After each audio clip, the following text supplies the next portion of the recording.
Sai Satcharitra, Chapter 23, Yoga and Onion. Sharma cured of snake bite. Cholera ordinance broken. Ordeal of Guru Bhakti. Preliminary. Really, this Jiva or human soul transcends the three qualities, that is, Sattva, Rajas and Tamas. But being deluded by Maya, he forgets his nature, which is existence, knowledge, bliss, and thinks that he is the doer and enjoyer, and thus entangles himself in endless miseries and does not know the way of deliverance. The only way of deliverance is loving devotion towards the Guru's feet. The great player or actor Lord Sai has delighted his bhaktas and transformed them into himself, that is his nature. With regard to Sai Baba as an incarnation of God, for reasons already stated, he always said that he was an obedient servant of God. Though an incarnation, he showed the people the way, how to behave satisfactorily and carry out the duties of their respective stations or varnas in this life. He never emulated others in any way, nor asked others to have something done for him. For him who saw the Lord in all immovable and movable things of this world, humility was the most proper thing. None he disregarded or disrespected, for he saw Narayan or Lord in all beings. He never said, "I am God," but that he was a humble servant, and he always remembered him and always uttered, "Allah Malik," God is the sole proprietor or owner. We do not know the various kinds of saints, how they behave, what they do and eat, etc. We only know that by God's grace, they manifest themselves in this world to liberate the ignorant and bound souls. If there be any store of merits on our account, we get a desire in listening to the stories and leelas of the saints, otherwise not. Let us now turn to the main stories of this chapter. Yoga and Onion.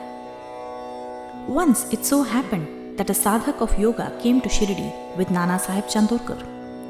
He had studied all the works on yoga, including the Yoga Sutras of Patanjali, but had no practical experience. He could not concentrate his mind and attain samadhi even for a short time. He thought that if Sai Baba be pleased with him, he will show him the way to attain samadhi for a long time. With this object in view, he came to Shirdi, and when he went to the masjid, he saw Sai Baba eating bread with onion. On seeing this, a thought arose in his mind. How can this man eating stale bread with raw onion solve my difficulties and help me? Sai Baba read his mind and said to Nana Sahib, "O Nana, he who has the power to digest onion should eat it and none else." Hearing this remark, the yogi was wonderstruck, and then he fell at Baba's feet with complete surrender. With pure and open mind, he asked his difficulties and got their solution from Baba.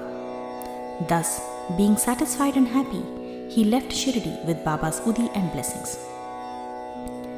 Sharma cured of snake bite.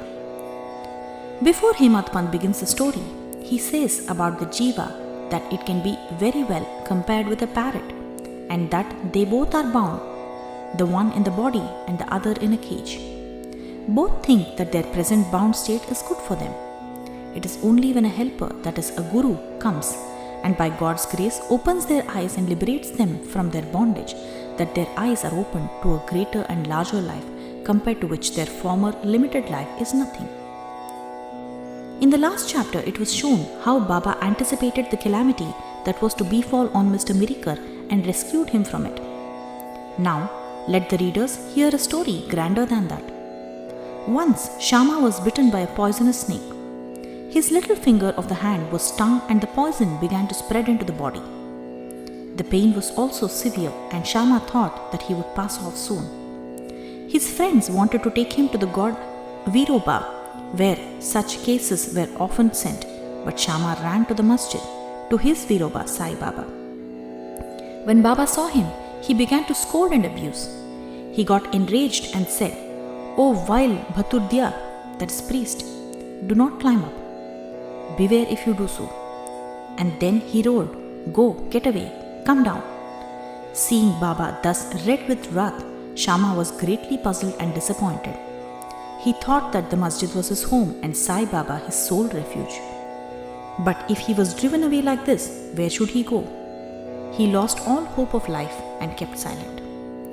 After a time, Baba became normal and calm when Sharma went up and sat near. Then Baba said to him, "Don't be afraid, don't care a jot. The merciful fakir will save you. Go and sit quiet at home, don't go out. Believe in me and remain fearless and have no anxiety." Then he was sent home. Immediately afterwards, Baba sent Tatya Patil and Kakasa Dikshit to him with instructions to the effect that he should eat what he liked, should move in the home, but should never lie down and sleep. Needless to say that these instructions were acted upon and Sharma got all right in a short time. The only thing to be remembered in this connection is this: the words of Baba, or the 5-syllabled mantra, that is, "Go, get away, come down," were not addressed to Sharma as it apparently looked, but they were a direct order to the snake and its poison not to go up and circulate through Sharma's body. Like others well versed in Mantra Shastra, he had not to use any incantation, charged rice or water, etc. His words only were most efficacious in saving the life of Sharma. Anyone hearing this story and other similar ones will beget firm faith in the feet of Sai Baba, and the only way to cross the ocean of Maya is to remember ever the feet of Baba in the heart. Cholera Epidemic. Once cholera was raging virulently in Shirdi. The residents were much frightened and they stopped all communication with the outside people. The panchas of the village assembled together and decided upon 2 ordinances as a remedy to check and put down the epidemic. They were: number 1, no fuel cart should be allowed to come in the village, and number 2, no goat should be killed there. If anybody disobeyed these ordinances, they were to be fined by the village authorities and panchas. Baba knew that all this was mere superstition, and therefore he cared 2 pence for the cholera ordinances. While the ordinances were in force, a fuel cart came there and wanted to enter the village. Everybody knew that there was dearth of fuel in the village. Still, the people began to drive away the fuel cart. Baba came to know of this. He came to the spot and asked the cartman to take the fuel cart to the masjid. None dared to raise his voice against the action of Baba. He wanted fuel for his dhuni, and so he purchased it. Like an Agnihotri keeping his sacred fire alive throughout his life, Baba kept his dhuni ever burning all day and night, and for this he always stocked fuel. Baba's home, that is the masjid, was free and open to all. It had no lock and key, and some poor people removed some wood from there for their use. Baba did not grumble about this. Baba saw that the whole universe was pervaded by the Almighty, and so he never bore enmity or ill will to anybody. Though perfectly detached, he behaved like an ordinary householder to set an example to the people. Ordeal of Guru Bhakti. Let us now see how the second cholera ordinance fared with Baba. While it was in force, somebody brought a goat to the masjid. It was weak, old and about to die. At this time, Fakir Pir Muhammad of Malegaon alias Bade Baba was near. Sai Baba asked him to behead it with 1 stroke and offered it as an oblation. This Bade Baba was much respected by Sai Baba. He always sat on the right hand of Sai Baba. After the chillum or pipe was first smoked by him, it was then offered to Baba and others. After the dishes were served, at the time of taking meals at noon, Baba respectfully called Bade Baba and made him sit on his left side, and then they all partook of the food. Baba paid him also daily ₹50 out of the amount collected as dakshina. Baba accompanied him 100 paces whenever he was going away. Such was his position with Baba. But when Baba asked him to behead the goat, he flatly refused, saying, "Why should it be killed for nothing?" Then Baba asked Sharma to kill it. He went to Radha Krishna Mai and brought a knife from her and placed it before Baba. Knowing the purpose for which the knife was taken, she recalled it. Then Sharma went to bring another knife, but stayed in the Vada and did not return soon. Then came the turn of Kakasa Dikshit. He was good gold, no doubt, but had to be tested. Baba asked him to get a knife and kill the goat. He went to Sate's Vada and returned with a knife. He was ready to kill it at Baba's bidding. He was born in a pure Brahmin family and never in his life knew killing. Though quite averse to do any act of violence, he made himself bold to kill the goat. All the people wondered to see that Bade Baba, a Mohammedan, was unwilling to kill it, while this pure Brahmin was making preparations to do so.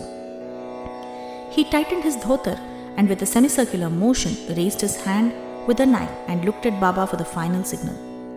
Baba said, "What are you thinking of? Go on, strike."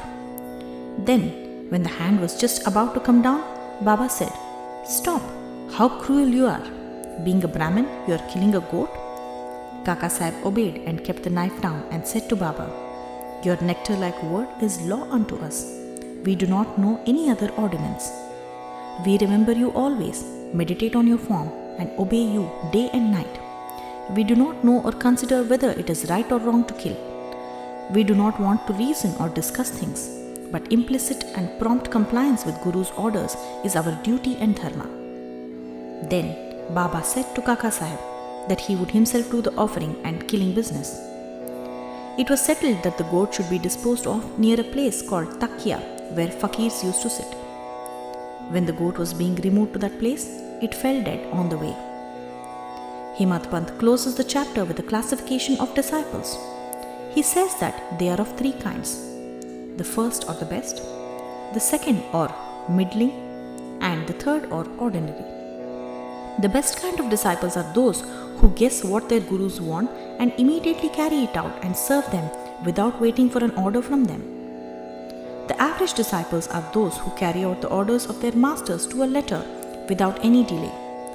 And the third kind of disciples are those who go on postponing the carrying out of their orders and making mistakes at every step. The disciples should have firm faith backed up by intelligence, and if they have patience, their spiritual goal will not be distant. Control of breath, ingoing and outgoing, or Hatha Yoga and other difficult practices are not at all necessary. When the disciples get the above-mentioned qualities, they become ready for further instructions, and the masters then appear and lead them on in their spiritual path to perfection. In the next chapter, we will deal with Baba's interesting wit and humor. Bow to Shri Sai, peace be to all.